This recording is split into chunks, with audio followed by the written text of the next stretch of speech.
I'm Al McFarlane. Welcome to the Conversation with Al McFarlane. I'm glad to be here and glad to have you along as well. Today is Friday. Today we call our program the Healing Circle, and we'll be joined by colleagues talking about the questions of mental health and healing and how we proceed as community, as families, as individuals to work on healing ourselves, healing our community, and healing the world. I want to begin by, as always, inviting you, no matter which platform you're joining us from, to support this program, this live stream, by becoming a subscriber. How do you do that? Well, like I said, we're on several platforms. We're on YouTube, we're on Facebook, we're on Twitter, we're on LinkedIn, and I think one more. Yesterday, I led a regular monthly meeting of a nonprofit that I'm the board chair of. And as I was heading downtown to the meeting, I listened to Minnesota Public Radio's story on yesterday, April 4th, being the anniversary of the assassination of Dr. Martin Luther King Jr. And, of course, you know it, but you don't think about it as often as you should.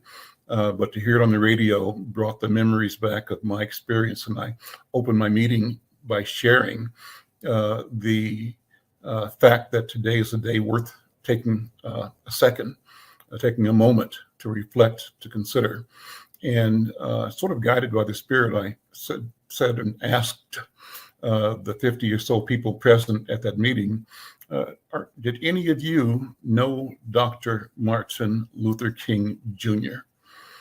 And of course, as I expected, no one in the room knew him personally. And had any of you seen him personally live, talked to him? Same response, nobody had. And so I said, you know what? I have spoken with him directly one-on-one, and I worked with him.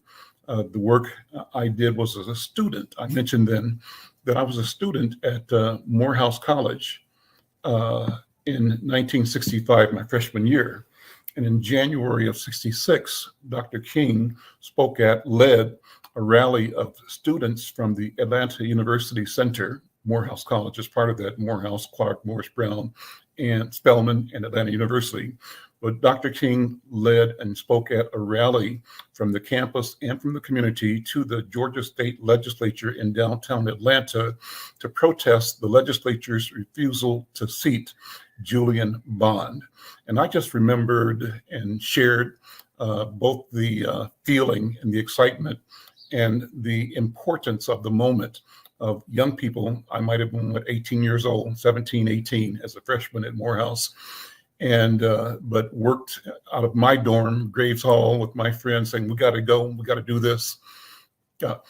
Why was Julian Bond not seated? First of all, he was not seated because he'd taken a position that SNCC had articulated, SNCC, Student Nonviolent Coordinating Committee, condemning American participation in the war in Vietnam, condemning the war in Vietnam.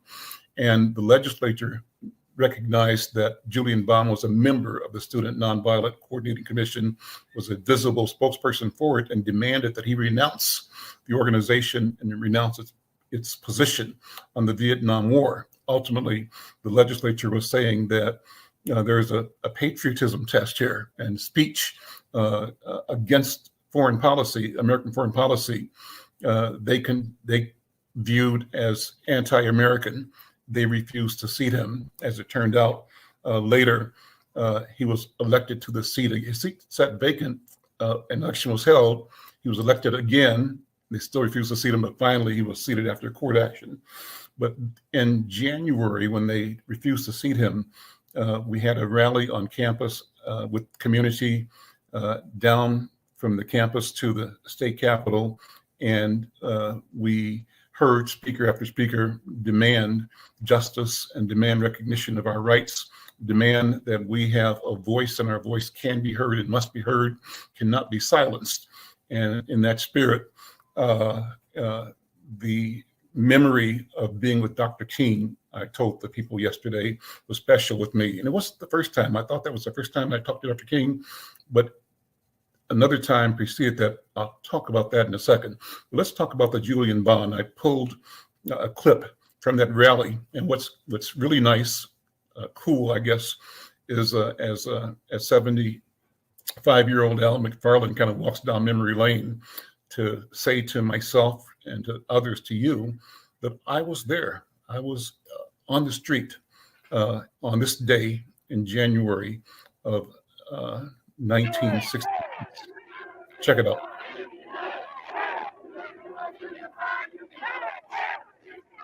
Somewhere Julian Bond read, "Blessed are the peacemakers, for they shall be called the children of God." So we come because we believe in his integrity. We believe in him as a person. Let me say to you finally, there's been a lot of talk about disloyalty these days.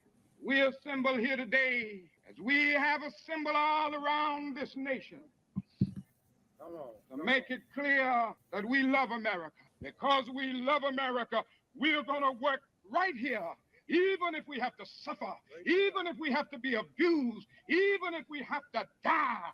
We're going to work for that day when every valley shall be exalted and every mountain and hill shall be made low, when the rough places will be made plain and the crooked places straight, and the glory of the Lord shall be revealed, and all flesh shall see it together.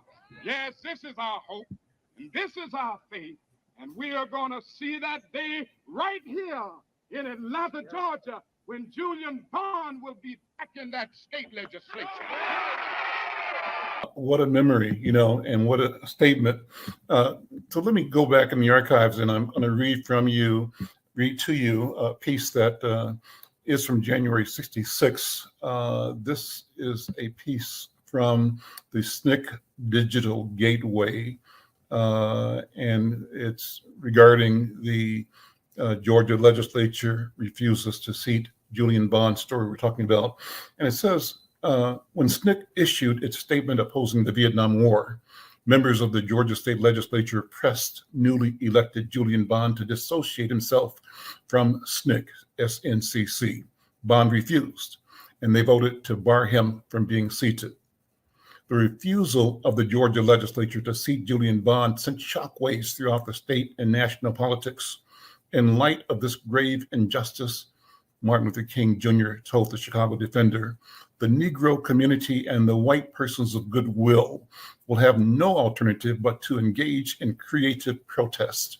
Some civil rights activists saw little point in continuing the civil rights work in the Deep South if a Black elected official like Bond could be denied the right to his position so easily. The article continues. Bill Ware, who had been a volunteer in the Mississippi during the 1964 Freedom Summer, decided to form an ad hoc special committee to re-elect Julian Bond, which eventually grew into SNCC's Atlanta project. The committee received money from SNCC to canvass Bond's district and to build support for his second campaign. Their actions were instrumental in Bond's re-election when he ran again in February. The article goes on to say that despite winning the special election, Georgia legislature once again voted to bar Bond from taking a seat. The ACLU, the American Civil Liberties Union, which had promised to take his case, declined, and Bond was represented by Leonard Boudin and Victor Rabinowitz. The case Bond v. Floyd made it to the Supreme Court, and the court declared that the state could not apply loyalty tests, quote unquote loyalty tests, to legislators or undermined their First Amendment protections. Bond knew the case was going well when, after the Georgia Attorney General finished his argument, one of the judges, Justice Byron White, asked him, "Is that all you have? You come all this way and that's all you have?" In a unanimous decision, the three judges ordered the Georgia House of Representatives to seat Julian Bond. Well, awesome. I'll share some more thoughts on that in a second. But the point for me is it makes me reflect on my relationship to history, my relationship to history unfolding. And if you are listening, wherever you are, if you have personal experience with Dr. King, with Julian Bond, with other activities that in your experience are milestones and part of the ongoing pivot towards freedom, towards liberation, towards justice for our people, I want to hear from you. And you can do this simply by dropping a note in our comment section. If you want to be on the program, we can get you on as well. We'd love to hear your voice. Say hi. I'm saying hi to Choose Compassion and to Terry Smith. Thank you, Terry, for watching.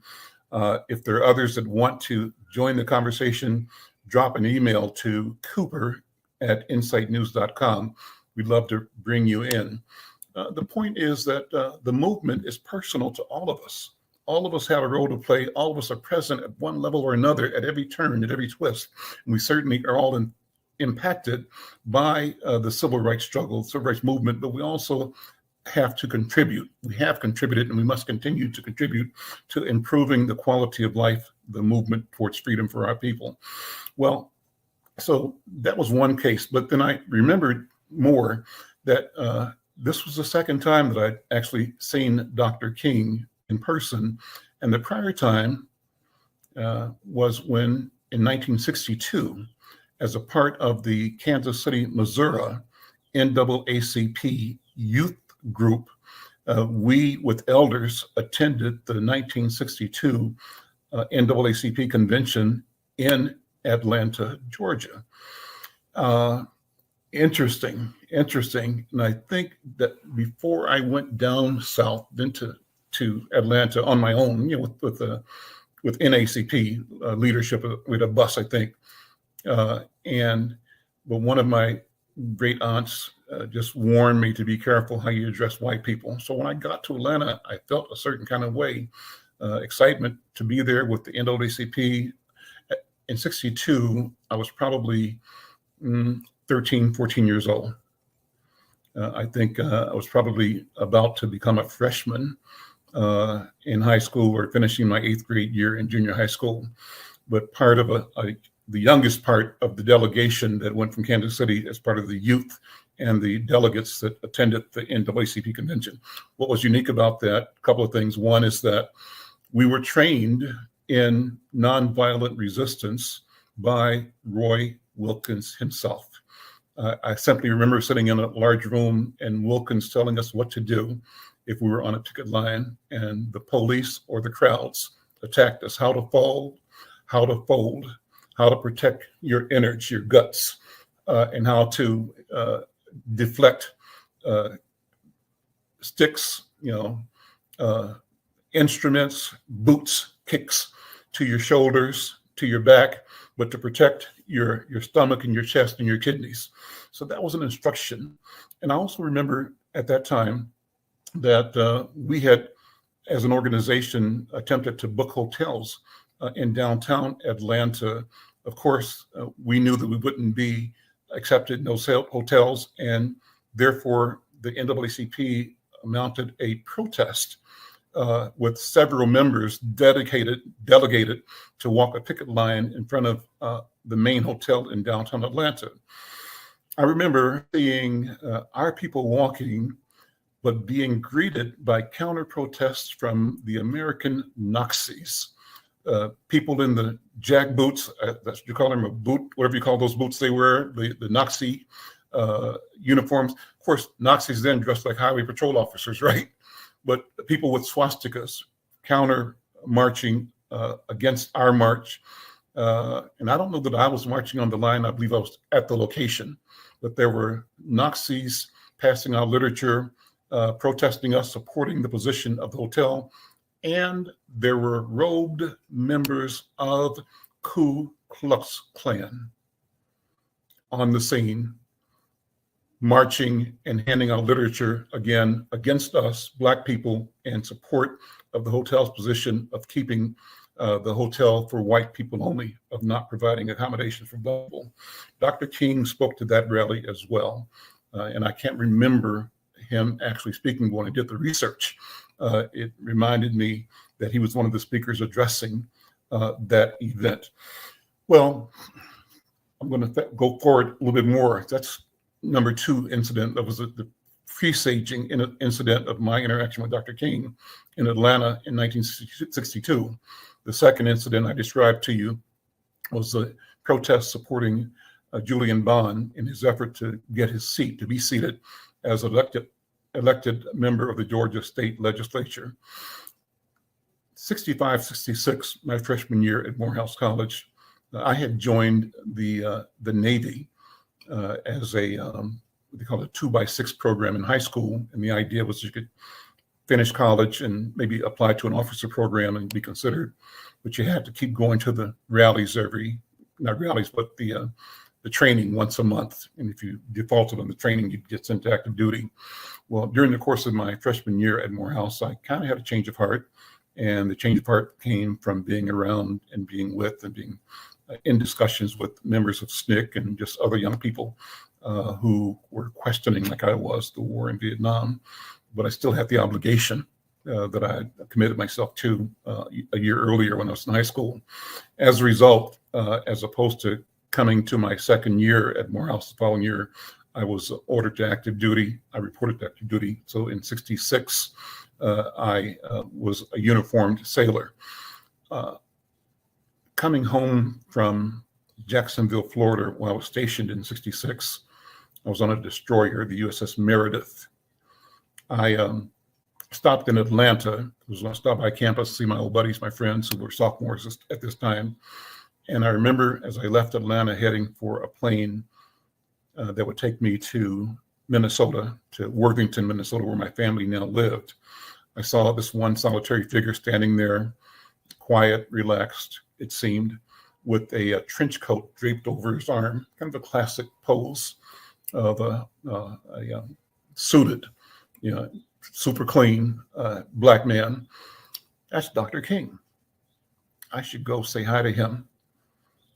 And then I went through my internal situation, but I'm young, I'm black, I'm angry, I'm classic angry young black man. And even though I'm in a uniform, I don't know if I was wearing a uniform that day or not, I might have been in civilian clothing, but even though I'm in the military, I have this feeling about the wrong and the injustice our country has dealt to us as a people, and my commitment to what I can learn and grow into and develop as a worker for freedom and against injustice.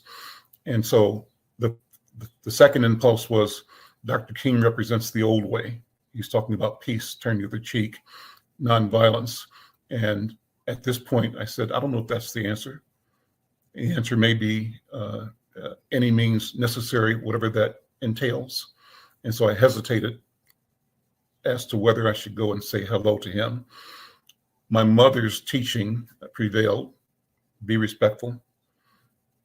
Be a decent human being to everybody around you all the time. I went over to say, Dr. King, I'm Al McFarlane. You don't know me, obviously, but as a student, I watched you and I was with you in the protests for Julian Bond. I'm in the Navy now, I'm going home. He listened, he smiled, not a real smile, but he looked at me and just, with a warmth.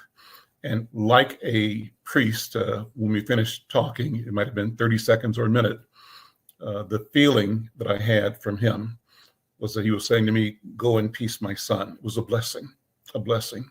So I said, thank you. And I walked away knowing that I had done the right thing in going and paying respect to Dr. Martin Luther King, and really overjoyed in my heart that he took the minute to say something to me. I was on my way home to Worthington, Minnesota. He was on his way to his murder, his death in Memphis, Tennessee. That was like April 2nd or April 1st that I saw him. It might have been April 3rd. I can't remember the exact date, but a day later, he was killed in Memphis. So when I reflected on that to the group that I was talking to yesterday, I said, that memory is with me right now, just the words. And I'm honored and blessed that I had a chance to personally talk to Dr. King, that at several occasions in which I worked directly with him, not that he knew me or should know me. I was a kid. but I was committed. But I can tell you that that experience shaped the life I have led since then, and that experience shapes my life today. And that's a commitment to fight injustice, the commitment to seek equity, to seek parity, to seek sovereignty, to seek a sense of self-determination, freedom, liberation for Black people, and a belief that the liberation that we seek, the freedom we seek, is indeed a freedom that will liberate all of humanity. It connects me and connects us to each other all over the world in every culture. It's a basic and universal bid, feeling, aspiration for fulfillment, completion, how we become in a practice fully self-realized as human beings. Well,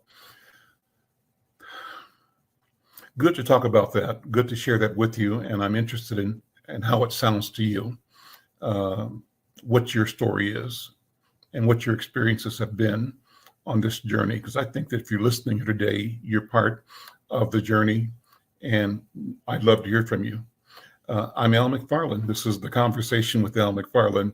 So send me a note if you have a thought or a concern. We'd love to have you share that concern on this program today. The news clip I shared with you was from WSB TV. It was a news film clip, and it was from the march, as I said, that was held in Atlanta, Georgia on January 14th in 1966. So we're glad to find that archival film. When I was looking for it, though, I started going through other things on and around the NAACP and Dr. King, and there's a wealth of information. So we should figure out ways to get into that.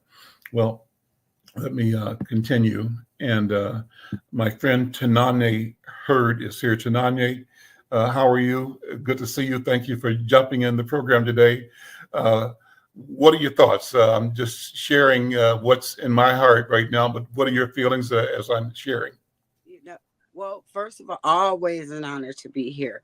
But listening to your story was so powerful to me because it really reflects how a moment in time that we don't know at that moment becomes such a pivotal, like transcending thing in our lives. So that's what I was hearing when, I heard your story. Like, I was a young kid, but I can only imagine. I felt the impact. So I can only imagine the impact that you must have felt meeting him and then having this tragedy happen, but knowing everything that he taught, being conflicted, and that it was a powerful story. I felt like I had met him as a student. So thank you for sharing that with us, because that has been my experience with people that I have met, that at that moment, I didn't know. It might have been something in passing, but I didn't realize what an impact that would have on me later. So I'm sending a note to my producer, Cooper. Cooper, if you get a chance to, can you Google the Worthington Daily Globe, which is the town newspaper in southern Minnesota? My parents moved from Kansas City to Worthington in 1965, I think it was 66, 65. And when I went to Morehouse, I went there from Kansas City. While I went south, they came north to Minnesota. After the school year, I came back to Minnesota and went to military duty from Minnesota and would come home on leaves from there, right? And as I said, I was leaving Jacksonville, Florida, stopping in Atlanta when I came across and had a chance to meet Dr. King one-on-one. And when the news broke of his assassination, it was just weighty. I mean, it was like a truck falling on me personally, but I think everybody in the country, maybe in the world, felt the pain of that assassin's bullet that day. And I wrote an article, angry letter to the editor at the Worthington Daily Globe. So Cooper, if you get a minute, if you can Google the Worthington Daily Globe for April 4th or April 5th or April 6th, 1968, and there should be an article by me on the assassination of Dr. King. And it was searing, angry, crushed, mostly mad that America had done this. And it was a statement in which I accused the country for what it had done in this situation, but also what it continues to do to Black people. And if we can find that, if Cooper can find it, we'll pull it up and I'll share that with you as well. Well, may I ask you a question, Brother Yes. Al? Mm-hmm. When you got that news and knowing and hearing you say that you were already conflicted between the nonviolence and, do what's necessary, how did that shape your mindset after that? Did you go more towards one or the other? How did that affect you? I still was a student, and I finished up my second year of military active duty and came to Worthington. I went to school at the Worthington Community College from '68. I think I got out of my 2-year active duty in August of '68, and in September of '68 enrolled in the community college in Worthington. After that, I came to the University of Minnesota, where I was a student at the School of Journalism and Mass Communication. How did it affect me? I knew that I had a place in the world, a place to do some work and some work to do. That's how it affected me. It made me know that my life had a purpose and had meaning and had some demands placed on it that I had to seek to both discover, understand, and fulfill. And I think it meant that I was willing to do whatever was required to be true to the gift of consciousness. What is consciousness? Awareness that there's something wrong, that what is being presented to us every day is not true, not real. We read the Constitution that talks about life, liberty, and the pursuit of happiness, but yet we see our people individually and collectively consistently denied. And we see the audaciousness with which the lie is delivered day in and day out. What do you mean, Al McFarlane? I mean, when you see how Black people are herded by police, not served by police, but corralled, managed, intimidated, abused by police as police policy and practice. And the thing is, back then, though we knew this was broad and behavior that was across the country, the national media always acted like when an incident happened, it was one cop, one bad cop doing one bad thing. We didn't have a capacity to say, no, that's how they all are all the time. Or if not all of them, that's how many of them are, too many. And most of the time, and the consequence of it is a trauma that our community continues to experience. That trauma is an extension of the original sin of the criminal enterprise, that being the enslavement of our people, the dehumanization of African people, of human beings, right? And the denial of our right to life, liberty, and pursuit of happiness. And when we finally succeeded in changing the law of the land by supporting the war against the criminals who seceded from this country with an effort to maintain slavery in the South, even though theoretically we won, we saw what happened after 20 years. Jim Crow emerges and brings a new face to the familiar song, and that is the theft of the labor, the life, and opportunity of African people. So we haven't come, we've come far, but we've not achieved the freedom yet. So how did I feel? I feel that a lot of work had to be done, must be done. I feel that way today. And I feel that the work I'm doing now as a journalist is consistent with that. One of the things I was thinking about when I was doing, reviewing some of the files online, it reminded me that, in 1965, and again, I was a freshman at Morehouse and ran across the activist guys and sisters in the AU Center. And they were always upbeat, energetic. They always had a song in their heart and a song on their lips. And the songs were freedom songs. I'm not going to let Jim Crow turn me around. I ain't going to let nobody turn me around. I'm keeping on marching, heading up to freedom land, right? And at any given moment, a song would break out. And these were work songs or church songs that we modified to fit the moment, the urgency of our bid for freedom, and to support and to steel our conviction, to strengthen our conviction, to stay focused on freedom.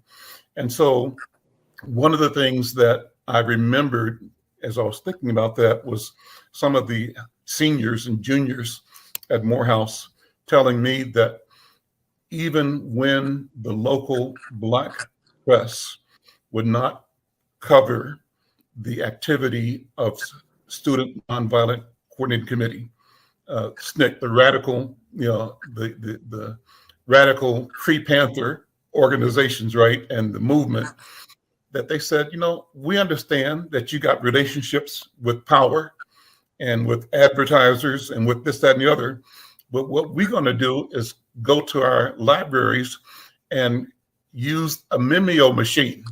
And I had this picture in my mind, remembering these guys would type on these mimeo machines, take these things to where they had access at a community library, and hand crank out handbills, and they pass them out like a newspaper. Maybe that's why I'm a newspaper man today, is that I saw that we can create our own despite not having the assets and the resources that the so-called mainstream media has. We have our own. And what's the modern iteration of that? Well, the modern iteration, and thank God for it, is the digital world. George Floyd changed the world, right? That sister who had the presence of mind to record, and to not run from, but to record this 20th century lynching. That was a lynching right here in our town, Janani, right in our neighborhood. We saw the evil of this sworn officer as he murdered a Black man. And again, always thank God for the sister, the young child that had the spirit of fearlessness to let her stand there. And because a lot of times, if our people, we've been trained this way, saw something happening, go the other way. Don't get involved. I'm not associated with it. I don't want to be heard by it. I'm not going to speak up. But this sister showed up and spoke up by using her telephone to record this murder and to stream it live worldwide. That's the same as the mimeograph machine back in 1964 and 65. Here we go. And so our people now have the tools to connect with each other and to tell our story in our own words and out of our own lived experience to each other and to the world. And I tell you, Tanani, we are changing the world as we speak, and we will. Yes, and we because will. we have our hands on the technology, even though there are some pros and cons, it's okay. We are innovative. It is. And we're using everything. This is by any means necessary social media. Absolutely. No. Absolutely. Social Facebook, media, LinkedIn, Facebook, tell our story, and Yes. we must define what is true to us, and we get to critique the lie Absolutely. and call the criminal enterprise what it is. Absolutely. Absolutely. And so I thought about that, and when I first heard people describing this system we're in as a criminal enterprise, I said, well, it's like they didn't want Julian Bond to get seated because he was describing the criminality, the unfairness, the injustice of our country destroying humans in Vietnam, right? For what? And so I think about that. So some of us self-censor, and we are afraid to tell our truth because we don't want anybody to think that we're not with the program, or to call us ungrateful or unpatriotic. But, Tanani, what do you think the British called the Americans when the Americans decided that they didn't want to be controlled by the British Empire? They called them criminals. That's what and they called the founding of this nation a criminal enterprise. Absolutely. Because it broke their law and broke their control. Well, of course, if we step back, we could also say the same thing of the British, another criminal enterprise that was the mastermind of the global slave trade. Absolutely. But we have to be free to tell it the way we see it. That's what I think. I don't know. I'm kind of drifting here. But let me say, if anybody's online here, thank you for being here. Give us your thoughts. If you got a comment, we'd like to hear it. If you want to join the program, we'd love to hear it. Fox Basquiat, thank you for being on the program, for sending your comment on the question. Sister Michelle, Sister Terry, thank you both for being here.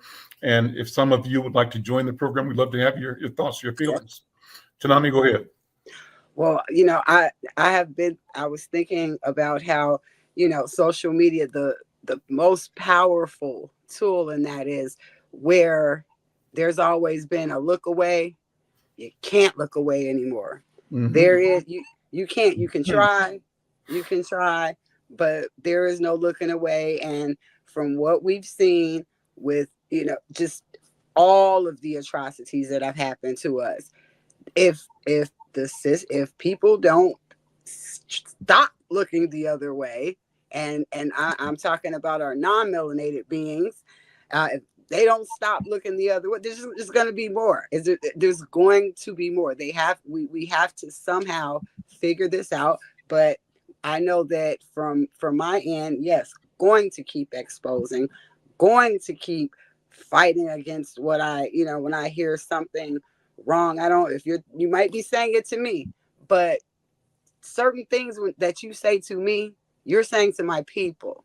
Mm-hmm. And I can give you a great example of that. I had someone tell me, they accused me of something and then said, "Oh, I'm sorry. I practice white privilege against you." and let me explain where I'm coming from. I was born in South Africa. Now, this apology goes on to state, I still have concerns, and it's like people really feel free to say, "Oh, I'm sorry, I used white privilege. I'm sorry about that." And I think this particular situation would have been a great opportunity for a conversation around healing. And instead, because I took a few days to accept this apology, and the reason why I didn't even respond is because part of this email stated, when George Floyd. And I find that really strange in this time where people will talk about one thing and it's kind of to explain their actions away. Now we immediately talk about George Floyd. When George Floyd was killed, I couldn't understand how that could happen. I said, okay, this is my opportunity to extend an olive branch and let you know that, well, I'm not going to speak on the police brutality of it, but let's talk about the systematic impact where there's not police, but we're working together or we're in a space together. George Floyd said, "I can't breathe," and no one listened. The people who were absolutely responsible to listen and believe him did not believe him. And that is a problem, not only with that atrocious murder, but this is how it trickles in society. This is where that systemic impact, for me, I feel that's where it is. And I can never understand when we're talking about something different, someone will bring up George Floyd. It's like the thing to do now, to bring up George Floyd. He was a person. He was a person in our community that most of us have come in contact with. And so I always find that very disturbing when someone brings that up. Yeah. Well, let's do this while we're here. But let's go ahead and talk about that, because I think the George Floyd murder is this generation's flashpoint, just as the murder of Dr. King was. I remember that a lot of cities went up in flame in the hours and days after the murder of Dr. King. People were pouring out of their houses into community and expressing their anger with the fire and demanding change. But they were elevating awareness of the inhumane conditions and the consistent denial of opportunity and progress. Well, on the one hand, the country was saying, these are our principles, but this was not the reality for our people anywhere in the country, pretty much. But they wanted us to be silent about our suffering while they enjoyed the illusion of the good life with Ozzie and Harriet and Father Knows Best and that whole suburban situation that they sought to project as normal and available to everybody. So when George Floyd was killed here, where were you? What happened? Where were you when it happened? Do you remember? I absolutely remember. I was actually up the street. So like May 25th was the date. May 25th, 2019 was the date. Okay. What I was going on you? I was up the street on 4th Avenue South. It's 2020, not 2019. I'm sorry, it's 2020. Yeah. I was doing outreach over South on 4th Avenue South when I got the news. And there started to be phone calls. So how did the news come to you? Actually, people were running around talking. We were trying to piece it together. Okay. And then, so it was basically, and then it was people running around, people were talking, but the organization that I was working with, they were already violence interrupters. So they had the walkies, they were kind of hearing what was happening. So it was kind of over walkie-talkies piecing together what happened.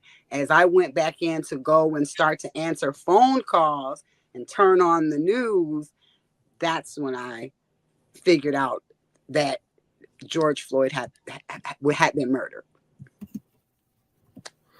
What were your thoughts, your first thoughts and your fears? You know what? My first thought and my first thought was about George Floyd. I did not know. I cannot say that I knew him personally, but because of the work that I've done over the last 25 years, you meet people. You live in the neighborhood. I've lived in North Minneapolis. I lived in South Minneapolis. You meet people in passing in different capacities. I cried because I knew this name. I knew this I knew this person as more than someone was murdered. I knew him. So I cried. There was nothing else I could do. I couldn't answer any more phone calls. Everything went to voicemail and I cried. And then when I turned back on the news to see what I saw, to witness a murder for 9 minutes, over and over and over, that was a trauma on top of a trauma. Because I don't understand how, you can watch this and then now say, I don't understand how that happened. Everyone watched for hours. If you add up the 9 minutes and Mm-hmm. how many times that video has been played in its entirety, Mm-hmm. I have never seen a murder happen on TV like that, where it is just Mm-hmm. so. I cried. I cried. There was nothing else that I could do but cry. Mm-hmm. The officers involved, again, because I do outreach, I've seen these people. Mm-hmm.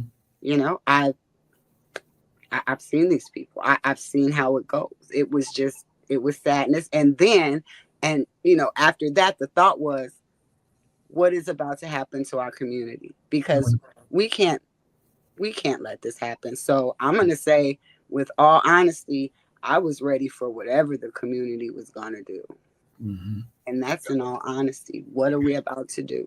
Got it. Got it. My friend Colonel David Rabb has joined us. Colonel Rabb, thank you for jumping on. And I don't know if you've heard most of this conversation or not, but reflecting on three things. One, I started off, David, by remembering that yesterday was the anniversary of the assassination of Dr. King. And I said, kind of in summary, that I've had three kind of encounters with him directly. One, when I was maybe 14 years old, attending the NAACP National Convention as part of the youth delegation from Kansas City, Missouri, where I grew up. And he was one of the ones addressing the NAACP convention. Mm-hmm. And what was unique about that was that the convention set out protesters, pickets to protest the refusal of the main hotels downtown to accommodate us. Mm-hmm. And when that protest happened, as our people were protesting with picket signs, robed Klansmen were also protesting, and also members of the Nazi Party, U.S. Nazis were there. That was incident one. Incident two is when I was a freshman at Morehouse 5 years later. I was part of a protest out of the Morehouse and Atlanta University Center, marching to the state capitol, where Dr. King spoke in support of Julian Bond, who had been refused his seat by the state legislature because he supported SNCC and SNCC's position against the war in Vietnam. And I said the final contact I had with him directly was when I was at that time, a year later or so, in the Navy on active duty. Wow. And coming from Jacksonville back to Minnesota in April, early April, and I saw this solitary figure standing with a jacket, or not a jacket, but a trench coat draped over his arm, elegant. And it was Dr. King. I went and spoke to him. Long and short is, he said, go in peace, my son. I went in peace to Worthington, Minnesota. He went to die in Memphis. That was a day or two before he went to his own murder. And so that's what I reflected on. But what are your thoughts on this conversation? We tried to link that to also the generational experiences we have, because that experience of his murder, his assassination, resonates with the global impact and experience of the witness of the murder of George Floyd. And it reflects something about this system, the entire process. What are your thoughts, David Rabb? My thoughts is this says something. All right, this says something, and we'll leave it up to you to figure out what does all this say, because it's really speaking to us. Thank you for allowing me to be here. When I think of Dr. King, I think of Southside Chicago. I'm about maybe 4, 5 years old. One of my first memories was my dad was uh, he was lifting me on his shoulders, and there were all these people, and there was a lot of fanfare and but protests. But for me, it was the largeness of the day, in terms of what was there, and me being on my dad's shoulders, trying to get a better glimpse at, what is this going on. but being on my dad's shoulder so I could see, that's a moment for me. Martin Luther King, Let me sit on that for a second. I'm just appreciating the characterization of you on your dad's shoulders. That in itself says a lot about everything in terms of continuity, legacy, lineage, and everything. But on your dad's shoulders, standing on your dad's shoulders to get a oh, glimpse of the entire thing. But go ahead. yeah, I Yeah. never thought of it like that. That's why you are such a brilliant guy. The other is Julian Bond. You brought up Julian Bond. Mhm. I when I was in college at Illinois State University, uh, I was the president of the Black Student Union, and I was uh, able to introduce Julian Bond Mhm. to the audience, right? But I got to meet him. Actually, I had to, drive him to the airport here in Minnesota. Well, actually in Illinois State, and it was nice to see the private side of who he was, Mhm. or those moments and that space that I had the privilege of being. But I again, it was he came in, he gave his presentation, and he engaged with the students. The students had. They had all types of questions for him. And so I think of Julian Bond that way. Also, my sister got a chance to meet with him, and she just loved this guy. And I'm like, well, okay, well, Julian Bond is Julian Bond, but he's not all of that. But he was a very handsome, attractive guy, and had uh, a lot of uh, politically, he was very astute. And then you confront the George Floyd situation. My thing is, in my timeline, I was there um, the day after George Floyd got killed. Right? I mean, I couldn't go to sleep. So what did I do? I uh, I uh, I get up and I go there. And I have some photos I would love to share with you because that's what I did. I took photos. And the reason why I took photos was because uh, it was larger than I could explain. Pictures are what 1,000 words. So That's right. there's the brother who lives who was and I'm keep on. He was the in Minnesota, and he was the guy who historian, artist. Come on, help me now.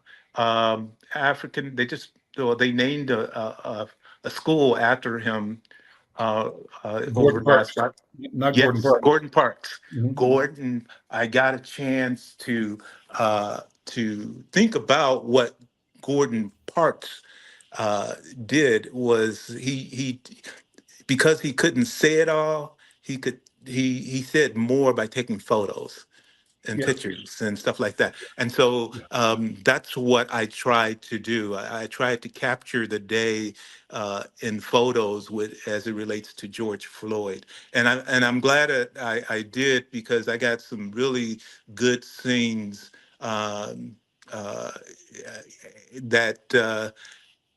With the police department and the friction. And I got in spaces that I shouldn't have been. No, I should have been there because it's part of my community. That's the Right. reason. It was like That's this is my community, South right. Minneapolis. Y'all ain't coming up in here and just And so what I intentionally went there to create cognitive dissonance, Mm. right? As a psychologist, psychiatrist, cognitive dissonance is like you got to take a second. You have to take a second look, right? Because I came in uniform, you know, um, and I'm thinking, okay, I had my hat on and some, other military paraphernalia that indicated that I was also, a veteran, Hmm. right? And y'all can do this, but let you know that there are Black people who are in the military or veterans and families that are linked, that is also part of your community. Hmm. And what impacts one of us impacts all of us, right? It impacts all of us. And so George Floyd's, his death was terrible. I'm glad someone said, the it kept repeating, getting deeper and deeper into our consciousness. I think I saw it, the scene um, there, at least 20 times, Hmm. right? Trying to Hmm. make sense of the unsensible, trying to say, no, this is too close to home, right? And so it was eye-opening. But I I'm glad that we went through that process, because it's, for me, all a process, right? Hopefully we can create something better. Somebody once, you said it, I think, that when you know better, you do better. It's like we saw it, and now the media is getting. What's interesting to me is that the media is now finally trying to partner um, with the communities of color, and in the past that was not there. I mean, we Hmm. were going through the shit, and media did not cover, yeah, as you know, Al. It didn't. It was very lopsided, one way. It still is today, Hmm. but it Hmm. was, it crystallized after George Floyd. People saying, "Well, guess what? It's on film. It's you can't, it's anyhow." That's my recollection of that, having to deal with Martin Luther King, Julian Bond, and George Floyd. With that, we're going to close today. Brother David, thank you. Sister Tanani, thank you so much. And those who are listening, thank you all. We'll see you next time. Take care.